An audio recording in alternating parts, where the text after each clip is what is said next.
नमस्कार। आज एक योग से आपको परिचित कराती हूँ।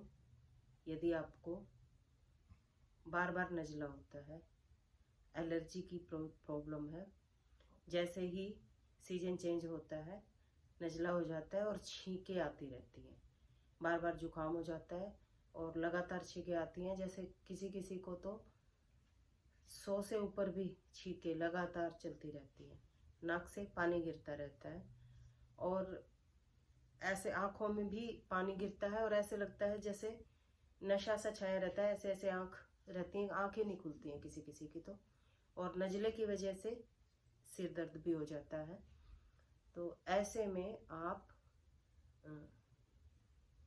2 गोली लक्ष्मी विलास रस और 1 चुटकी गोदंती भस्म, तीनों को मिला लें, गोलियों को तोड़ लें और तोड़ के उसमें गोदंती भस्म मिला के और पुड़िया बना लें। इस तरह की कम से कम 80 से 90 पुड़िया बना लें आप, और लगातार सुबह शाम 3 महीने तक अगर आप इस योग को सेवन करते हैं शहद के साथ, 1 पुड़िया सुबह खाली पेट शहद के साथ, शहद उतना ही लेना है जितना आप उस पुड़िया को अच्छे से उस दवाई को चाट सकें, और रात को सोते हुए अगर आप इस योग का सेवन करते हैं लगातार 3 महीने तक, तो आपकी एलर्जी, जुकाम, साइनस और साइनस से होने वाले सिर दर्द सबसे राहत मिलेगी।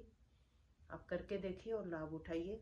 बहुत बार अनुभूत किया हुआ नुस्खा मैं आपको बता रही हूँ, तो एक बार सेवन अवश्य करके देखें। और ये जो लक्ष्मी विलास रस और गोदंती भस्म है, ये सभी लगभग सभी आयुर्वेदिक कंपनियां बनाती हैं, और इसको इस्तेमाल करें और फ़ायदा उठाएं। Thank you.